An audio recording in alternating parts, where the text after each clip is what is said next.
Welcome to Consumer Electronics subject. Today our topic is horn type loudspeaker. पिछली कक्षा में हमने हॉर्न टाइप लाउडस्पीकर की कंस्ट्रक्शन और प्रिंसिपल पढ़ा था। आज की कक्षा में इसका वर्किंग पढ़ेंगे और इसके कुछ डिज़ाइन में इम्प्रूवमेंट्स को देखेंगे। तो सबसे पहले वर्किंग में हम ये बता दें कि इसकी वर्किंग लगभग उसी टाइप की है जैसे कि डायरेक्ट रेडिएटिंग टाइप लाउडस्पीकर की थी।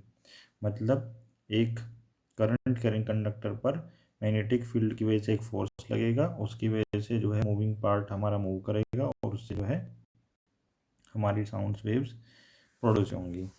तो जैसे उसमें दिखा था वैसे इसमें हम बताएंगे कि जो हमारा डायग्राम था वो हमने कंस्ट्रक्शन वाले पार्ट में पढ़ा था, उसको आप देख सकते हैं प्रीवियस लेक्चर के नोट से कि कंस्ट्रक्शन जो है हमने उसको पीडीएफ भी प्रोवाइड की थी। तो कंस्ट्रक्शन में हमने देखा था कि नॉर्मल जो डायरेक्ट रेडिएटिंग टाइप का है उसका जो मेन पार्ट है वो उसके जैसा ही है। इसमें भी इनडायरेक्ट टाइप के जो रेडिएटिंग लाउड स्पीकर है उसमें भी वैसा ही मेन पार्ट है। ठीक है। तो इसमें जो वॉइस कॉइल है उसमें जब करंट फ्लो होगी तो करंट कैरिंग कंडक्टर बन जाएगा, उसकी वजह से इसमें एक मैग्नेटिक फील्ड प्रोड्यूस होगी। जब वॉइस कॉइल में धारा प्रवाहित होती है तो यह चुंबकीय क्षेत्र उत्पन्न करती है। इस मैग्नेटिक फील्ड का जो है चुंबकीय क्षेत्र से परस्पर संबंध होता है, मतलब इंट्रैक्शन होता है। वही एक मैग्नेटिक फील्ड तो वॉइस कॉइल में करंट फ्लो हो रही है उसकी वजह से है, और एक चुंबकीय क्षेत्र है, उन दोनों का आपस में इंट्रैक्शन होगा, उसकी वजह से क्या होगा, वॉइस कॉइल में जो है एक फोर्स प्रोड्यूस होगा, मतलब उसमें टू एंड फ्रो मूवमेंट होगी, गति होगी। तो अतः इससे वॉइस कॉइल में टू एंड फ्रो गति होती है। इस चीज़ को दूसरी तरीके से समझा जा सकता है। दूसरी तरीके से ऐसे समझ सकते हैं कि एक करंट कैरिंग कंडक्टर हमारा बन गया है वॉइस कॉइल, जब उसमें करंट फ्लो होने लगी तो वॉइस कॉइल नॉर्मल एक कॉइल है, इसमें जब करंट फ्लो होने लगती है तो वो करंट कैरिंग कंडक्टर बन जाता है, और इसको एक मैग्नेटिक फील्ड में रखा गया है जो कि हमारा परमानेंट मैग्नेट है। परमानेंट मैग्नेट का मैग्नेटिक फील्ड है, उसमें वॉइस कॉइल रखा गया है। अब वॉइस कॉइल एक करंट कैरिंग कंडक्टर है और उसको एक मैग्नेटिक फील्ड में रखा है, तो सीधी सी बात है कि करंट कैरिंग कंडक्टर पर एक फोर्स आएगा, मतलब जो हमारे वॉइस कॉइल है उसमें गति होगी, आगे पीछे गति होगी, मतलब टू एंड फ्रो मूवमेंट होगा। तो दो तरीके से इसे समझ लिया हमने, या तो वॉइस कॉइल में धारा प्रवाहित हो रही है तो उसकी बेसिक मैग्नेटिक फील्ड है, और एक चुंबक है ओरिजिनल, उसका चुंबकीय क्षेत्र है। दो चुंबकीय क्षेत्र हैं, आपस में इंटरेक्शन होता है, इसकी वजह से वॉइस कॉइल पर एक फोर्स जनरेट होता है, जिसकी वजह से वॉइस कॉइल में टू एंड फ्रो मूवमेंट होता है। दूसरा तरीका समझने का ये है कि एक चुंबक है, उसका चुंबकीय क्षेत्र है जिसके अंदर एक करंट कैरिंग कंडक्टर मतलब वॉइस कॉइल जिसके अंदर धारा है उसको रखा गया है, इसलिए करंट कैरिंग कंडक्टर पर मतलब वॉइस कॉइल पर एक फोर्स प्रोड्यूस होगा, मतलब वॉइस कॉइल का टू एंड फ्रो आगे पीछे मूवमेंट होगा। अब इस वॉइस कॉइल के साथ एक डायफ्राम भी अटैच है, तो वॉइस कॉइल जब मूवमेंट करेगी तो डायफ्राम भी वाइब्रेट करने लगेगा। वॉइस कॉइल की इस गति के कारण डायफ्राम भी वाइब्रेट करने लगता है। तो होगा क्या, डायफ्राम जब वाइब्रेट करेगा तो डायफ्राम और थ्रोट के बीच में जो भी एयर होगी उसमें भी वाइब्रेशंस होने लगेंगे। तो डायफ्राम तथा थ्रोट के मध्य की वायु मतलब एयर में उत्पन्न वाइब्रेशंस कहाँ जाएंगे, वो थ्रोट पर हॉर्न की वायु को प्राप्त हो जाते हैं। वही हम कह रहे हैं कि हमारी वॉइस कॉइल मूवमेंट करने लगी है, डायफ्राम भी वाइब्रेट करने लगा है, तो डायफ्राम वाइब्रेट करने की वजह से डायफ्राम और थ्रोट के मध्य जो एयर चैम्बर है उसको जो है वो मूवमेंट प्रोवाइड होंगे, मतलब वाइब्रेशंस जो हैं वो प्रोवाइड हो जाएंगे, और ये वाइब्रेशंस आगे जो है फिर थ्रोट पर जो हॉर्न की वायु है उसको भी प्राप्त हो जाते हैं। डायफ्राम तथा थ्रोट के मध्य की वायु में उत्पन्न वाइब्रेशंस थ्रोट पर हॉर्न की वायु को प्राप्त हो जाते हैं, और ये जो वाइब्रेशंस हैं वो फिर धीरे धीरे आगे बढ़ेंगी माउथ की तरफ। थ्रोट पर प्राप्त ध्वनि ऊर्जा हॉर्न से माउथ की ओर बढ़ती है। और ये हमें पता है कि डायमीटर जो है थ्रोट पर जो है कम है, और उसके बाद माउथ की तरफ जैसे जैसे बढ़ते जा रहे हैं डायमीटर बढ़ता जा रहा है।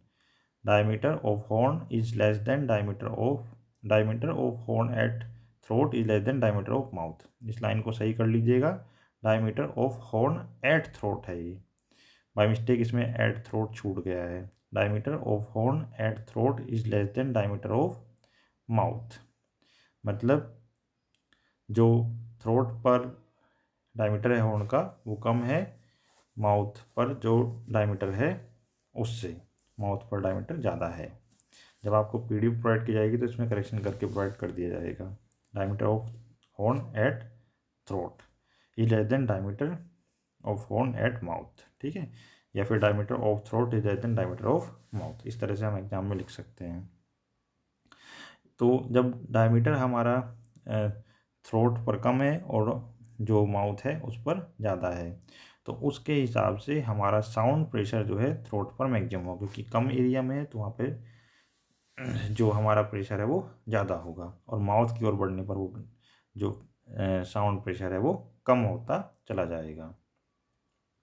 जैसे जैसे डायमीटर जैसे जैसे डायमीटर बढ़ रहा है वैसे वैसे साउंड प्रेशर कम होता चला जाएगा।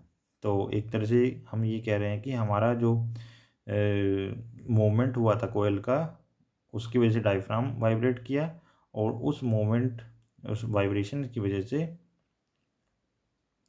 जो साउंड प्रेशर है वो हमें पहले हॉर्न की वायु को मिला है, डायरेक्ट एयर स्पेस में नहीं ट्रांसमिट हुआ है जो हमारी साउंड एनर्जी है। तो अतः जो लाउड स्पीकर की पावर एक तरह से साउंड एनर्जी है वो एयर स्पेस को इनडायरेक्टली प्राप्त हुई है, डायरेक्टली प्राप्त नहीं हुई है, वो हॉर्न के माध्यम से प्राप्त हुई है।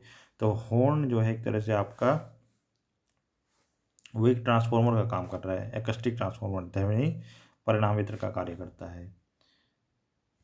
तो कह सकते हैं कि हॉर्न जो है वो एक ध्वनि परिणामित्र या एकस्टिक ट्रांसफॉर्मर कार्य करता है। अब इसमें कुछ नोट हैं भाई, हमने देखा कि उसमें जो है एकस्टिक ट्रांसफॉर्मर की तरह काम करने लगा, तो इसमें एक तरह से कह सकते हैं कि ये एफिशिएंसी उसकी बढ़ जाती है, क्योंकि इम्पीडेंस मैचिंग हो सकती है।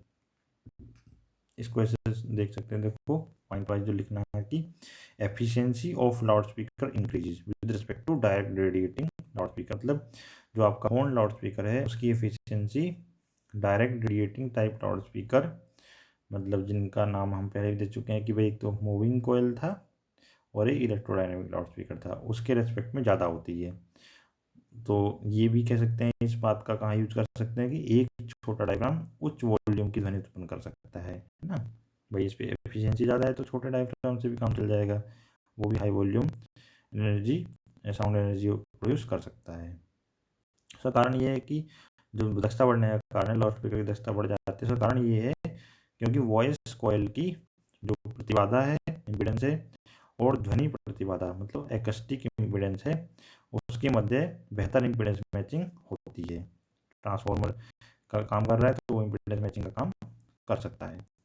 भाई हमारे पास जो हॉर्न है वो एकस्टिक ट्रांसफॉर्मर है तो वो इम्पीडेंस मैच करा सकता है, ठीक है, वॉइस कॉइल की इम्पीडेंस और साउंड एनर्जी जो स्पेस में जा रही है, साउंड ध्वनि प्रतिबाधा के मध्य इम्पीडेंस मैचिंग प्राप्त होगी, उसकी वजह से दक्षता बढ़ जाएगी, और दक्षता बढ़ेगी तो एक छोटा डायफ्राम भी हाई वॉल्यूम की साउंड एनर्जी प्रोड्यूस कर सकता है। इसके साथ साथ इसकी फ्रिक्वेंसी रिस्पॉन्स मतलब आवर्ती अनुक्रिया भी अच्छी होती है। आवर्ती अनुक्रिया अच्छी होने का मतलब जो फ्लैट पोर्शन है फ्रिक्वेंसी रिस्पॉन्स कर्व में वो बढ़ जाता है ना, मतलब जिस रेंज में फ्रिक्वेंसी रिस्पॉन्स मतलब एक तरह से गेन है वो फ्लैट होना चाहिए, वो रेंज बढ़ जाती है, जिस फ्रिक्वेंसी रेंज में फ्लैट होना चाहिए वो बढ़ जाती है, तो फ्रिक्वेंसी रिस्पॉन्स क्या हो जाता है, अच्छा होता है। और अगली डिज़ाइंस में कुछ इम्प्रूवमेंट की बात करें तो हाई फ्रिक्वेंसी पर कुछ प्रॉब्लम्स हैं और लो फ्रिक्वेंसी पर कुछ प्रॉब्लम्स हैं, उनको इम्प्रूव करने के लिए क्या कर सकते हैं। हाई फ्रिक्वेंसी पर डायफ्राम के विभिन्न बिंदुओं से हॉर्न की दूरी असमान हो जाती है, जिससे फेज डिफरेंस कालांतर तथा कैंसिलेशन निरस्तीकरण उत्पन्न होने लगते हैं। मतलब क्या है कि जो डायफ्राम हमारे पास है उसके जो डिफरेंट डिफरेंट पॉइंट्स हैं उससे हॉर्न की दूरी, मतलब थ्रोट की, एक तरह से हॉर्न के थ्रोट की दूरी जो है वो डिफरेंट डिफरेंट हो जाती है। मतलब फिर जो दूरी है डिफरेंट डिफरेंट हो गई है, जिसकी वजह से क्या होगा, फेज डिफरेंस आने लगते हैं और कैंसिलेशन भी होने लगते हैं। मतलब जो हमारी जो वाइब्रेशंस हैं उसकी वजह से जो हमारे फेज डिफरेंसेस आ रहे हैं उस पर हॉर्न पर, वो अलग अलग फेज डिफरेंसेस आने लगते हैं और उसकी वजह से कैंसिलेशन भी होने लगते हैं, उत्पन्न होने लगते हैं। इस समस्या को कैसे सोल्व कर सकते हैं? इस समस्या के निदान हेतु विशेष टाइप के चैम्बर्स, स्पेशल टाइप के चैम्बर्स का यूज़ किया जाता है। मतलब हमारे जो चैम्बर्स हैं उनका डिज़ाइन थोड़ा बदल जाता है। उसके लिए एक फिगर है यहाँ पर, ये क्या है, स्पेशल चैम्बर बनाया गया है ताकि वो जो असमान दूरी वाले बिंदु हैं डायफ्राम के, जो डिफरेंट डिफरेंट पॉइंट्स हैं जिनसे हॉर्न की दूरी असमान हो गई थी, उस इफेक्ट को कम करने के लिए ये चैम्बर बनाया गया है। Special chamber to compensate for unequal distances of the points on diaphragm for horn. Diaphragm के विभिन्न बिंदुओं से असमान दूरी की समस्या का समाधान है। समस्या के निदान हेतु विशेषतया अभिकल्पित, मतलब डिजाइन, स्पेशली डिजाइन चैम्बर। ठीक है, इसमें कर्व डायफ्राम यूज कर रहे हैं और ये आपके जो असमान दूरी का प्रॉब्लम था वो दूर करने में सक्षम है। अब लो फ्रिक्वेंसी रिस्पॉन्स को यदि सुधारना चाहते हो तो हमें एक तरीका तो है कि बहुत ज़्यादा लंबा हॉर्न चाहिए, लगभग 2 मीटर लंबा और 1 मीटर डायमीटर का माउथ साइज वाला हॉर्न चाहिए। लो फ्रिक्वेंसी रिस्पॉन्स निम्न आवृत्ति अनुक्रिया को सुधारने के हेतु लार्ज साइज हॉर्न की आवश्यकता होती है। लगभग 2 मीटर उसकी लंबाई होनी चाहिए और 1 मीटर का डायमीटर का माउथ साइज होना चाहिए। लेकिन प्रैक्टिकली क्या इतना लंबा और इतना जो है डायमीटर का माउथ साइज बनाना संभव है? नहीं है, क्योंकि इतना बड़ा हॉर्न बनाना प्रैक्टिकली पॉसिबल नहीं है। तो अब क्या करेंगे, कोई ना कोई एक अलग स्ट्रक्चर बनाएंगे जिससे कि ये जो रिक्वायरमेंट है वही पूरी हो जाए और हमें इतना बड़ा फिजिकल डिज़ाइन भी ना बनाना पड़े। तो आता है हॉर्न स्ट्रक्चर को फोल्ड बैक करके, मतलब वापस मोड़ कर। ठीक है, जो हमारे हॉर्न स्ट्रक्चर है उसको वापस मोड़कर फिजिकल स्पेस कम कर दिया जाता है, मतलब भौतिक स्थान जो है वो कम हो जाता है। तो हमारा जो डिज़ाइन बनेगा वो इस टाइप का बनेगा। हमने इसमें क्या किया, हॉर्न को फोल्ड बैक करके उसकी लंबाई को बढ़ा दिया, और देख कर आप देख सकते हैं कि इसमें हॉर्न को जो है फोल्ड बैक किया गया है और उसकी लंबाई को बढ़ा दिया गया है। तो हम ये कह सकते हैं कि हमने जो है एक तरह से लो फ्रिक्वेंसी रिस्पॉन्स को इम्प्रूव करने की कोशिश की है। अब इस चीज़ में हम ये भी समझ सकते हैं कि छोटा थ्रोट जो है वो हाई फ्रिक्वेंसी रिस्पॉन्स को बेटर करता है और बड़ा जो माउथ है, माउथ का साइज बड़ा किया है, वो लो फ्रिक्वेंसी रिस्पॉन्स को बेटर करता है।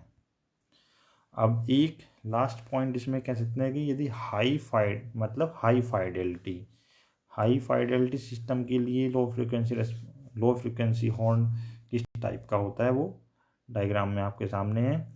इसमें क्या है कि जो हमारा कोन है वो किधर खुला हुआ है, वो उधर खुला है जिधर श्रोता नहीं है, मतलब श्रोता जिधर है उससे दूसरी दिशा में है, श्रोताओं की दिशा से दूसरी ओर की तरफ फेस किया हुआ है। इसमें लिखा भी हुआ है कि देखें कि कोन के फ्रंट की दिशा श्रोताओं की दिशा से दूसरी ओर फेस कर रही है, मतलब कोन का मुंह जिधर खुल रहा है उधर श्रोता नहीं है, श्रोता जिधर है उससे जस्ट अपोजिट कोन का मुंह खुल रहा है। लेकिन जो एनक्लोजर है, मतलब जो कोन को एनक्लोज कर रहा है वो पोर्शन, और एक्सपोनेंशियल हॉर्न वो है श्रोताओं की डायरेक्शन में है जिधर साउंड वेव्स जा रही हैं। तो ये हाई फाइडेलिटी हेतु लो फ्रिक्वेंसी हॉर्न है।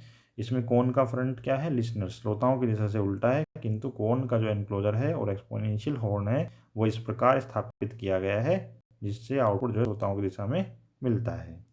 इस टाइप का हॉर्न यूज कहाँ होता है, वो एक पर्टिकुलर जैसे कमरे में किसी कोने में रख दिया जाता है। इस प्रकार का हॉर्न कमरे के कॉर्नर में रखा जाता है, और जो कमरे की कोने में जब रख दिया तो जो दीवार हैं दो, उन दोनों का काम क्या है, एक्सपोनेंशियल टाइप का जो है एक्सपेंशन प्रोवाइड करना है।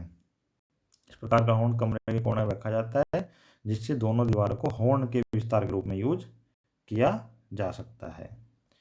और ये हमारे 2-3 तरह के डिज़ाइन हो गए इम्प्रूवमेंट के लिए, बाकी वर्किंग हो गई। आज लेक्चर में इतना ही। Thank you.